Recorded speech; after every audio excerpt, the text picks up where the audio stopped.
నమస్కారం వార్తలకు స్వాగతం. ముందుగా ముఖ్యాంశాలు.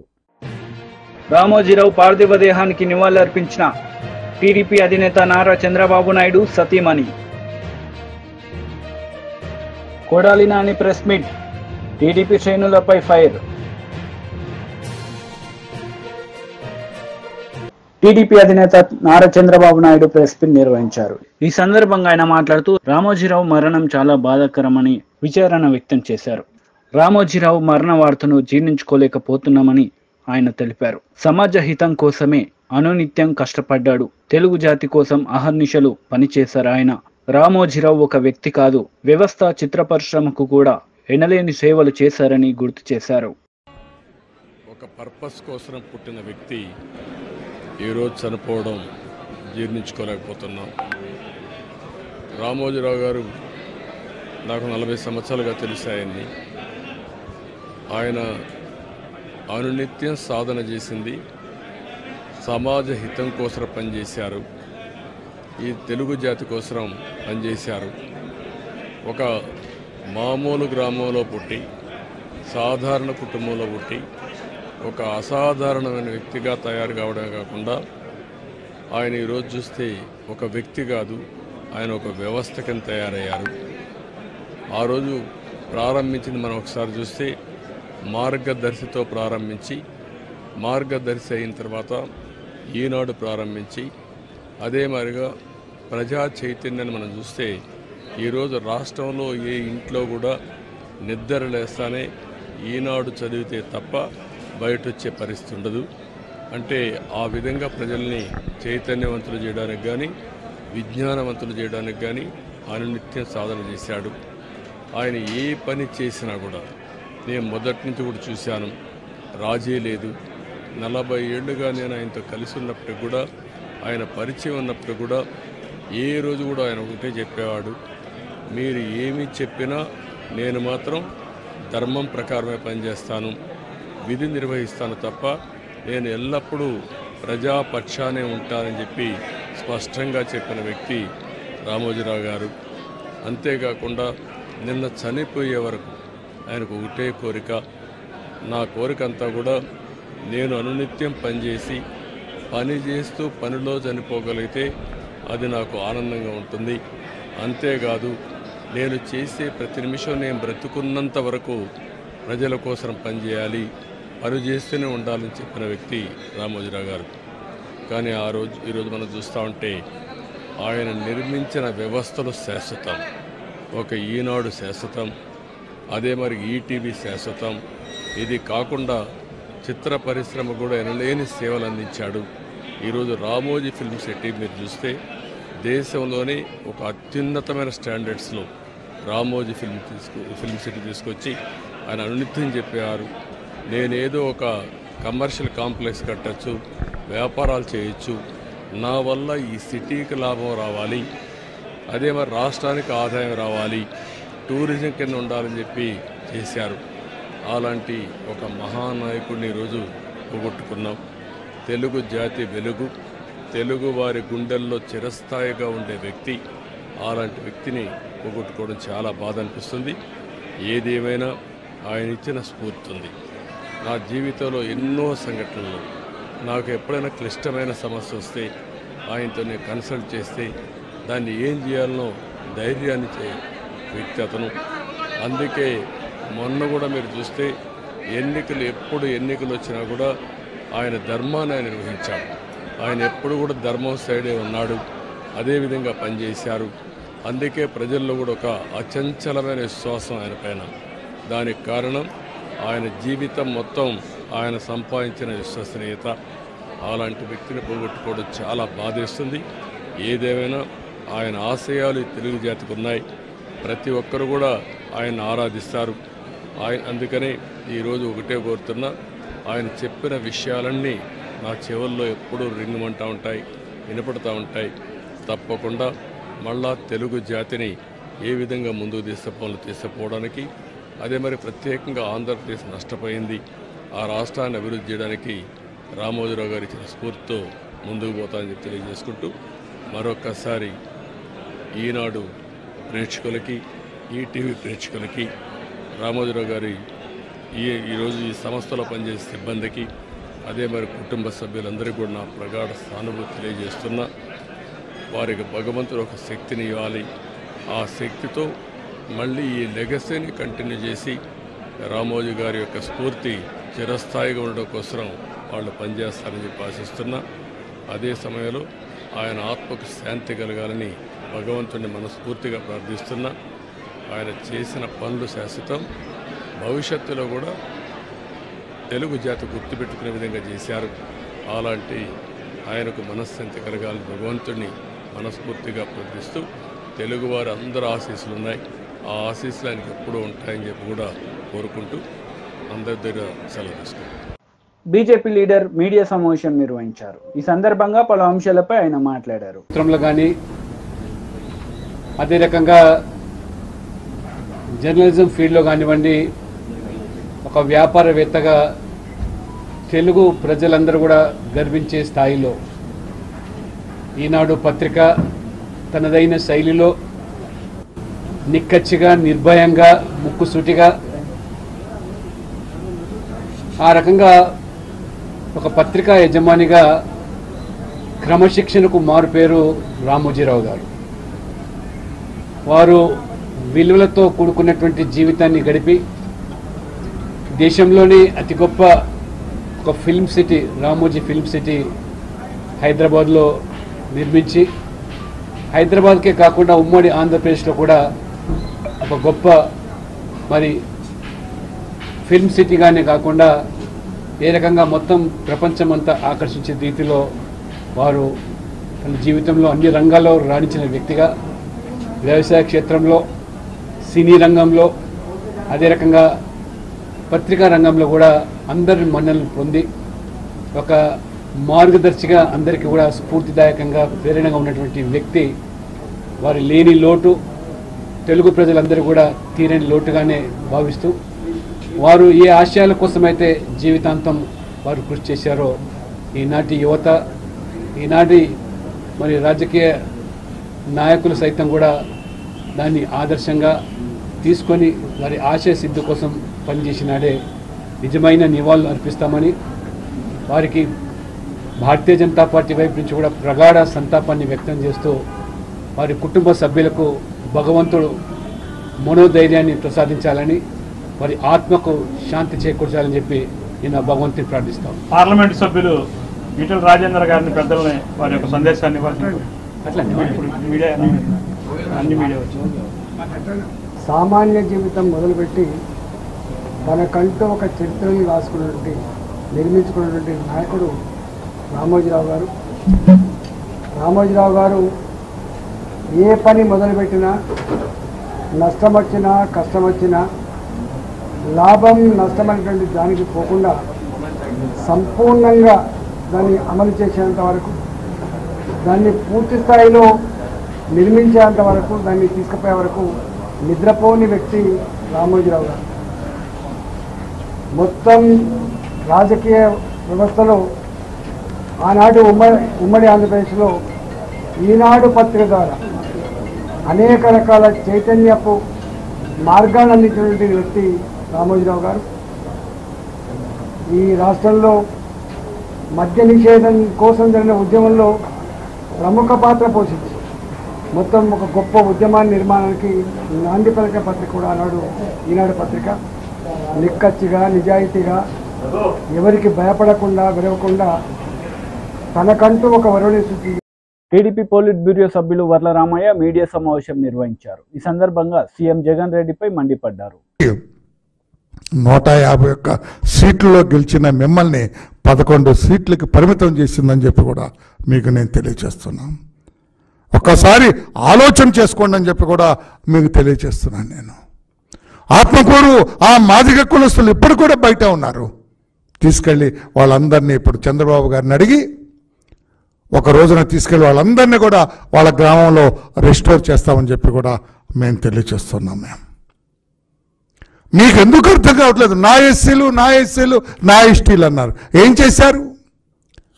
29 ఎస్సీ కాన్స్టిట్యున్సీల్లో మీరు పోటీ చేస్తే 2 గెలిచారు. 27 తెలుగుదేశం పార్టీ కూటమి గెలిచింది. మీకు తెలుసా విషయం? ఏ ఎస్సీలు నా ఎస్సీలన్నా ఎస్సీలే మీకు ఈ రోజున ఈ శిక్ష విధించారు. మేము నీ బానిసలం కాదు, నీ ఓటు బ్యాంకు కాదు. మేము నీ పరిపాలన, నీ నేరాలు ఘోరాలు మాకు నచ్చలేదు. నీ రాజ్యాంగ వ్యతిరేక పరిపాలన మాకు నచ్చలేదు. నీ ప్రజా వ్యతిరేక పరిపాలన మాకు నచ్చలేదని చెప్పి వాళ్ళందరూ కూడా మిమ్మల్ని చీకొట్టిన వాస్తవాన్ని మీరు ఒకసారి గుర్తు చేసుకోండి అని చెప్పి కూడా జగన్మోహన్ రెడ్డి గారికి నేను తెలియజేస్తున్నాను. నేను 29 కాన్స్టిట్యున్సీల్లో కేవలం 2 గెలిచారు మీరు. అది కూడా మా వాళ్ళు చేసిన చిన్న పొరపాటు వల్ల మీరు గెలిచారు. 27 సీట్లలో తెలుగుదేశం పార్టీ కూటమి గెలిచిందని చెప్పి కూడా గుర్తు చేస్తున్నా. ఎస్సీలు నీ వెంట లేరు. ఎస్సీలందరూ కూడా ఈ రోజున చంద్రబాబు గారి నాయకత్వాన్ని బలపరిచారని చెప్పి కూడా నీకు గుర్తు చేస్తున్నా జగన్మోహన్ రెడ్డి గారు. ఎస్టీలు 6 సీట్లుంటే అందులో 2 మాత్రం మీరు గెలిచారు. 4 సీట్లు కూడా తెలుగుదేశం పార్టీ కూటమి గెలిచిందని చెప్పి కూడా నేను తెలియజేస్తున్నా. ఇక మీరు ఇతరులను నిందించడానికి లేదు, పరనిందం మానుకోండి అని చెప్పి కూడా నేను తెలియజేస్తున్నాను. నేను ఇది సరైన విధానం కాదు అని చెప్పుకొని నేను తెలియజేస్తున్నాను. నేను ఎస్సీలు నీకు ఎందుకు ఓటేయాలండి? ఎస్సీలకు ఎంతో చేశాను అని చెప్పి నంగనాచి మాటలు మాట్లాడుతున్నా. మీరు 7 మొహం పెట్టుకొని మాట్లాడితే ఏమైనా దళితులు కరుగుతారనుకున్నారా? డాక్టర్ సుధాకర్ని చంపిన వాస్తవాన్ని మర్చిపోయారనుకుంటున్నారా? Doctor Sudhakar best anaesthetist in that Visakhapatnam district. మాస్కులు అడిగినందుకు డాక్టర్ సుధాకర్ని చంపిన వాస్తవాన్ని మర్చిపోయారా? ఇసుక దొంగ రవాణా జరుగుతుందని చెప్పినందుకు పోలీస్ స్టేషన్లో వరప్రసాద్ని శిరోమండనం చేసిన వాస్తవాన్ని మర్చిపోయారా మా దళిత వర్గాలు? 5 మీ వైసీపీ వాళ్ళు మా దళిత బిడ్డను మానభంగం చేసి పోలీస్ స్టేషన్ ముందు పడేసిన విషయాన్ని మర్చిపోయారా మా దళిత వర్గాలు? మాస్క్ పెట్టుకోలేదని మా కిరణ్ కుమార్ని కొట్టి చంపిన వాస్తవాన్ని బీజేపీ రాష్ట్ర అధ్యక్షుడు కిషన్ రెడ్డి మీడియా సమావేశం నిర్వహించారు. ఈ సందర్భంగా పలు అంశాలపై ఆయన మాట్లాడారు. ఆరోపణలు చేస్తే అటువంటి ఆరోపణల నుంచి మరి ఎల్కే అద్వానీ గారిని కూడా మరి ప్రత్యేకత చూపించి అన్న అక్రమ కేసు అని చెప్పి గొంతెత్తి చాటినటువంటి వ్యక్తి మరి రామోజీరావు గారు. వారు ఈరోజు స్వర్గస్థులు కావడము నిజంగా తెలుగు ప్రజలకే కాకుండా తెలుగు మరి మీడియాకే కాకుండా యావత్ దేశంలో కూడా చాలా లోటు. వారు స్వర్గస్థులు కావడం అంటే మరి ఆ లోటును పూడ్చడము ఇటీవల కాలంలో ఎవరు చేయలేనటువంటి మరి గొప్ప వ్యక్తిత్వము, గొప్ప శక్తి రామోజీరావు గారు. వారి స్వర్గస్థులు కావడము నేను భారతీయ జనతా పార్టీ తరఫున, నా తరఫున వారికి మరి ప్రగాఢమైనటువంటి మరి సంతాపాన్ని వ్యక్తం చేస్తూ ఉన్నాను. వారి కుటుంబ సభ్యులకు కూడా ఈ కష్టకాలంలో అన్ని రకాలుగా భగవంతుడు అండగా నిలబడాలని, వారు చేపట్టినటువంటి మరి వారు తీసుకొచ్చినటువంటి అనేక సంస్కరణలు అది మీడియా రంగంలో కావచ్చు, వ్యాపార రంగంలో కావచ్చు, మరింత ముందుకు తీసుకెళ్లే విధంగా ఆ కుటుంబ సభ్యులకు ప్రత్యేకంగా శక్తినివ్వాలని ఈ సందర్భంగా కోరుకుంటున్నాను. అత్యధికమైన పెద్ద మరి రామోజీ ఫిల్మ్ స్టూడియో నిర్మాణం చేసినటువంటి వ్యక్తి. ఎక్కడో మనము మరి అమెరికాలో ఆ రకమైనటువంటి స్టూడియోలను చూస్తాము. సూట్ కేసులో డబ్బులు తీసుకొని వెళ్తే, చెక్ బుక్ తీసుకొని వెళ్తే మొత్తం సినిమా షూటింగ్ అంతా చేసుకొని ఆ రీల్ను బయటికి తీసుకొని వెళ్ళొచ్చు. అన్ని రకాలుగా మరి సినిమా షూటింగ్ కావాల్సినటువంటి వ్యవస్థను ఈనాడు మరి రామోజీ ఫిల్మ్ స్టూడియోలో ఏర్పాటు చేసినటువంటి గొప్ప వ్యక్తి. ఈరోజు హైదరాబాద్కి ఎవరు వచ్చినా కూడా భారతదేశం నుంచి ప్రతి ఒక్కరు కూడా రామోజీ ఫిల్మ్ స్టూడియో చూడాలనేటువంటి తాత చూస్తున్నటువంటి పరిస్థితి కూడా ఉన్నది. కాబట్టి ఏ రంగంలో తీసుకున్నా, ఏ కార్యక్రమం చేపట్టినా కూడా తనకంటూ ఒక ప్రత్యేకమైనటువంటి మరి స్థానాన్ని, ముఖ్యంగా తెలుగు భాషకు కూడా చాలా గౌరవం తీసుకొచ్చినటువంటి వ్యక్తి, తెలుగు భాషను ప్రోత్సహించినటువంటి వ్యక్తి. అదేవిధంగా మద్యపాన నిషేధాన్ని కూడా మరి వ్యతిరేకించి మద్యపాన నిషేధం తెలంగాణలో రావడంలో రామోజీరావు గారు కీలక పాత్ర పోషించారు. ఆ రకంగా ఏ అంశాన్ని ఎంచుకున్నా, ఏ రంగాన్ని తీసుకున్నా ఆయన అన్ని రకాలుగా నమ్ముకున్నటువంటి అంశానికి మరి న్యాయం చేసే విధంగా మరి ముందుకున్నటువంటి వ్యక్తి రామోజీరావు గారు. వారు స్వర్గస్థులు కావడము తెలంగాణకే కాదు, ఆంధ్రప్రదేశ్కే కాదు, యావత్ దేశానికి తీవ్రమైనటువంటి లోటు.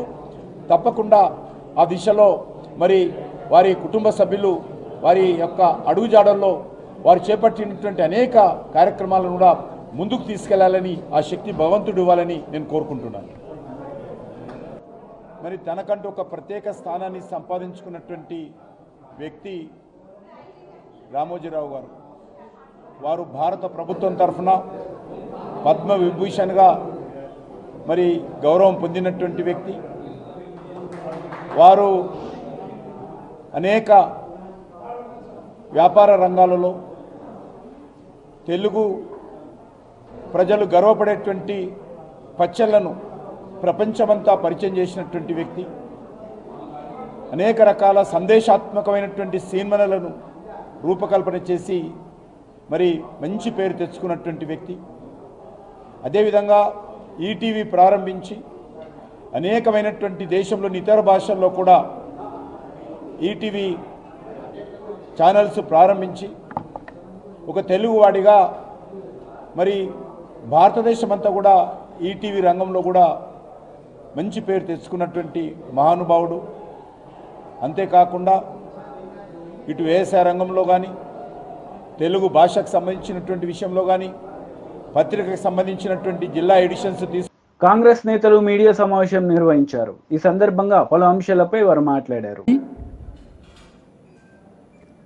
That also CWC today discussed.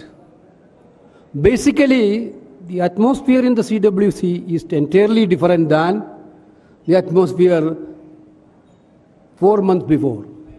Our workers are charged, leaders are charged. Now the revival of the Congress party have been started. This is the sentiments of the CWC. Everybody thought that Congress is going to be finished. Then what will happen? Even after election also, final day the exit poll came. That exit poll, this election is a very, very different fight. We have to fight against exit poll also. 3 days we fighted against the exit poll. First evening exit poll come, our communication department had fighted against the exit poll, first, second, third, till fourth.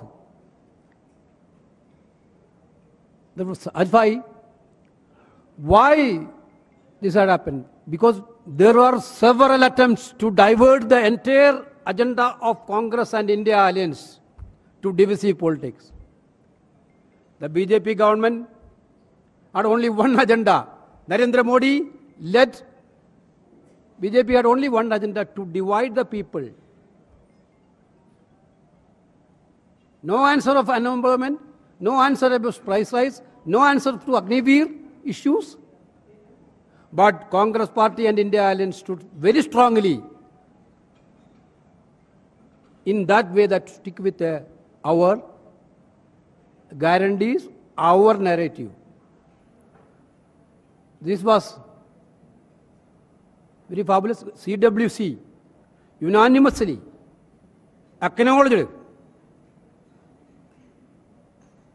the greatest service done by our Congress President Mallikarjuna Kharge ji and former President Sonia Gandhi ji and Rahul Gandhi ji and Priyanka Gandhi ji for making Congress party in such a level. We adopted 2 resolutions today. One resolution, I will read it out.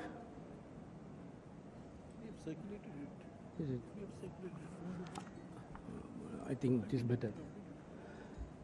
This meeting of the CWC congratulates the people of our country for voting so powerfully to preserve our democracy, protect the Republic Constitution and enhance social and economic justice.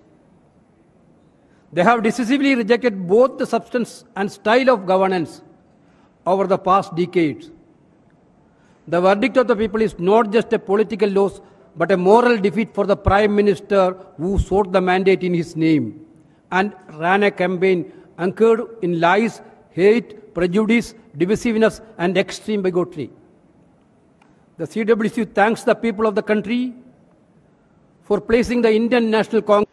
YCP leader Kodali Nani press meet నిర్వహించారు. ఈ సందర్భంగా పలు అంశాలపై ఆయన మాట్లాడారు. ఎన్నికల counting అనంతరం ఈ కృష్ణా జిల్లాలో కానీ రాష్ట్రంలో అనేక మంది తెలుగుదేశం పార్టీ, జనసేనకు సంబంధించినటువంటి నాయకులు, కార్యకర్తలు వైఎస్ఆర్ కాంగ్రెస్ పార్టీ గ్రామ స్థాయి, వార్డు స్థాయి, మండల స్థాయి, నియోజకవర్గ స్థాయి యాక్టివ్గా ఉండేటువంటి లీడర్స్ పైన ఉద్దేశపూర్వకంగా దాడులు చేస్తున్నారు. అదేవిధంగా వాళ్ళ ఇళ్ళకెళ్ళి ఇళ్ళు పగలు కొడతాం, కార్లు పగలు కొడతాం, అర్ధరాత్రులు వెళ్ళి వైఎస్ఆర్ కాంగ్రెస్ పార్టీ శ్రేణుల్ని భయపెట్టాలి, ఈ వైఎస్ఆర్ కాంగ్రెస్ పార్టీని నిస్తేజం చేయాలని చెప్పి పెద్ద ఎత్తున ప్రయత్నాలు చేస్తున్నారు. వాటిల్లో కొన్ని చోట్లయితే ఫిజికల్గా వ్యక్తుల మీద దాడులు చేయటం, కాళ్ళు ఇరక్కొడతాం, చేతులు ఇరక్కొడతాం, తల్ల బాగలు కొడతాం. అదేవిధంగా ఈ గ్రామాల్లో కానీ ఇక్కడ కానీ మీరు ఉండకూడదని చెప్పి వార్నింగ్లు ఇవ్వటం అనేక రకాలుగా చేస్తున్నారు. వీటికి ప్రత్యక్ష సాక్షులు పోలీసులు దగ్గర ఉండి వాళ్ళు కొడతాంటే వీళ్ళు చూస్తూ నిలబడి ఎంజాయ్ చేస్తున్నారు. ఈరోజు మా దగ్గర పోలీసులు ప్రేక్షక పాత్ర వహించేటువంటి సన్నివేశాలు, తెలుగుదేశం పార్టీ అల్లరిమోకల్లో మా వాళ్ళ మీద దాడి చేస్తున్నటువంటి సన్నివేశాలు సీసీ ఫుటేజీలతో సహా, ఫోటోలతో సహా మా దగ్గర ఉన్నాయి. మేము ఎస్పీ గారికి కానీ లేదా లోకల్గా ఉన్నటువంటి పోలీస్ స్టేషన్లో కానీ కంప్లైంట్ ఇచ్చినా, ఒకవేళ మాకు ముందు సమాచారం ఉండి ఇలా గొడవ జరిగేటువంటి పరిస్థితి ఉందని చెప్పినా కూడా వాళ్ళు వచ్చి ప్రేక్షక పాత్ర వహించడం, అదేవిధంగా ఎటువంటి కేసులు కూడా కట్టినటువంటి పరిస్థితి లేదు. కాబట్టి మేము జిల్లా పార్టీ తరఫున మా దగ్గర ఉన్నటువంటి వీడియోగ్రాఫులతో, ఫోటోగ్రాఫులతో హైకోర్టుకు వెళ్ళి ప్రైవేట్ కేసులు వేయాలని చెప్పి నిర్ణయించుకున్నాం.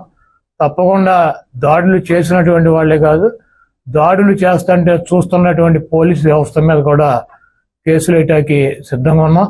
అదేవిధంగా వైఎస్ఆర్ కాంగ్రెస్ పార్టీ నాయకులకు కానీ, అదేవిధంగా కార్యకర్తలకు కానీ ఎటువంటి భయం, ఆందోళన చెందాల్సినటువంటి అవసరం లేదు. రేపు 2 రోజుల్లో జిల్లాలో ఉన్నటువంటి ముఖ్య నాయకులందరం కలిసి ప్రతి నియోజకవర్గానికి వెళ్ళి దాడులు చేసినటువంటి వాళ్ళు ఇళ్ళకెళ్ళి ధైర్యం చెప్పేటువంటి కార్యక్రమం చేస్తాం. దీనికి జగన్మోహన్ రెడ్డి గారు కూడా మీరు ఎట్టి పరిస్థితుల్లోనూ కార్యకర్తలు కానీ, నాయకులను కానీ జరుగుతున్నటువంటి దాడుల్ని మీరు చూస్తూ ఊరుకోవద్దు, పార్టీ అంతా యాక్టివ్ అవ్వండి, అందరూ ఒక వేదిక మీదకి వచ్చి వాటిని తిప్పి కొట్టాల్సిన అవసరం మన మీద ఉందని చెప్పి ఆయన కూడా చెప్పారు. కాబట్టి పోలీసు వ్యవస్థ ఒక అసమర్థమైనటువంటి వ్యవస్థగా ప్రేక్షక పాత్ర వహిస్తున్నటువంటి ఈ పోలీసు వ్యవస్థకి మరి మా నుంచి ఈ తెలుగుదేశం పార్టీ గోండాల నుంచి మా పార్టీ నాయకుల్ని, కార్యకర్తల్ని కాపాడుకోవటానికి మేము కూడా 2 రోజుల్లో రోడ్డు మీదకి వచ్చి ఎక్కడైతే మా వాళ్ళ మీద దాడులు జరిగినా, ఎక్కడైతే మా వాళ్ళని ఇబ్బంది పెడుతున్నారో ఆ ప్రాంతానికి వెళ్తాం. ఆ కాన్స్టిట్యున్సీకి కానీ, ఆ జిల్లాకు కానీ సంబంధించినటువంటి నాయకులందరూ కూడా పాల్గొంటారు. ఆ నియోజకవర్గంలో ఉన్నటువంటి లీడర్స్ కానీ, కార్యకర్తలు కూడా పాల్గొంటారు. తప్పకుండా లా అండ్ ఆర్డర్ ఇష్యూస్ కనుక వస్తే దానికి పోలీస్ వ్యవస్థే బాధ్యత వహించాలి. YCP leader Perni Nani media సమావేశం నిర్వహించారు. ఈ సందర్భంగా పలు అంశాలపై ఆయన మాట్లాడారు. ఆ అమ్మాయి కాళ్ళ మధ్యకి బాంబులేసి, అమ్మాయి ముగ్గేసుకుంటుంటే ఇంటి ముందు కాళ్ళ మధ్యకి బాంబులేసి ఏమే నీ మొగుడున్నాడా అని చెప్పని దౌర్జన్యానికి వెళ్తే ఆ అమ్మాయి తిరిగి ఏమయ్యా బాంబులు నా మీద వేస్తావా, నువ్వు గెలిస్తే మీ ఊరేగు మా మీద దౌర్జన్యం చేస్తారా, నా మొగుడితో ఏం పని నీకు అని చెప్పని అడిగితే ఇంట్లోకి వెళ్ళి ధ్వంసం చేశారు. కేసు లేదు, తిరగబడ్డారు అప్పుడు వాళ్ళు. ఆ ఇంట్లో వెంటనే మొగుడు పరిగెత్తుకొచ్చి మొగుడు, భార్య, పిల్లలు కలిసి తిరగబడితే వాళ్ళ మీద 307 చూడండి పోలీసు. వీళ్ళ మీద కేసు లేదు. వీళ్ళ మీద దాడి చేసిన దానికి, ఇంటి మీదకి వచ్చి దాడి చేసిన దానికి కేసు లేదు. వాళ్ళ మీద 307. దాంట్లో మళ్ళీ ఎంత పోలీసు ఎంత దిగజారిపోయే వ్యవస్థ అంటే ఇదన్నీ సాక్ష్యం, కళ్లతో సాక్ష్యం చూస్తూ కూడా. నేను గొడవ జరుగుతుందని బందర్ డీఎస్పీ గారికి ఫోన్ చేశాను, బలవాన్పేటలో గొడవ జరుగుతుందని చెప్పాను, పోలీసుని పంపని. నాకు ఫోన్ రాగానే నేను ఫోన్ చేసి పంపించాను, చెప్పండి అర్జెంటుగా పంపండి. పోలీసు ప్రత్యక్షంగా ఉండగా ఆ ఇంటి మీద గొడవ చేసి కొడితే, పోలీసు ఉన్నా కూడా ఏం పట్టించుకోకపోతే, వాళ్ళు తిరగబడితే ఆత్మరక్షణ కోసం తిరగబడితే 307 వీళ్ళు కేసు లేదు. ఈ రకంగా ఎవరెవరైతే ఇవాళ పొద్దునుంచి ఇవాళ ఎమ్మెల్యేలందరం కూడా, మాజీ ఎమ్మెల్యేలందరం కూడా కూర్చుని అసలు ఏంటి పోలీసు వ్యవస్థ దగ్గరుండి ఇలా దాడులు చేయిస్తుంది, ధ్వంసం చేయిస్తుంది, కత్తిపోట్లకి అంటే అత్యాయత్నాలు చేస్తుంటే పోలీసులు సాక్ష్యాలు ఉంటున్నారు దగ్గరుండి, ఏం మాట్లాడట్లేదు, నిమ్మకు నీరెత్తినట్టు ఉంటున్నాం, వాళ్లే ప్రోత్సహిస్తున్నట్టుగా ప్రవర్తిస్తున్నారని చెప్పని ఏంటి అసలు ఏం జరుగుతుందని మేము ఎమ్మెల్యేలందరం కూర్చుని మాట్లాడుకుంటాకి జిల్లాలో ఉన్నటువంటి మాజీ ఎమ్మెల్యేలందరం కూడా కూర్చుందామంటే మీరు వెళ్ళకూడదు మీటింగ్కి. జోగి రమేష్ ని నిర్బంధించారు, పామర్ అనిల్ నిర్బంధించారు, వంశీని నిర్బంధించారు. వీళ్ళని కూడా నిర్బంధిస్తే దాటుకుని మీ ఇష్టం వచ్చింది చేసుకోండి అని చెప్పి నడుచుకుంటా ఊరి చివరికి వస్తే చివరికి అప్పుడు వేరే కార్లు వేసుకుని రావాల్సిన పరిస్థితి. అంటే మీరు ధ్వంసం చేసే వాళ్ళని, దాడులు చేసే వాళ్ళని, కిరాయి మోకల్ని, అల్లరి మోకల్ని, రౌడీ మోకల్ని కంట్రోల్ చేయరు. మీ ముందే మీ ప్రత్యక్షంగా మీరున్నంగా ఇళ్ల మీద పడి ధ్వంసం చేస్తుంటే, ఇళ్లలో ఆడమగాని కొడుతుంటే మాట్లాడరు, కేసులు కట్టరు.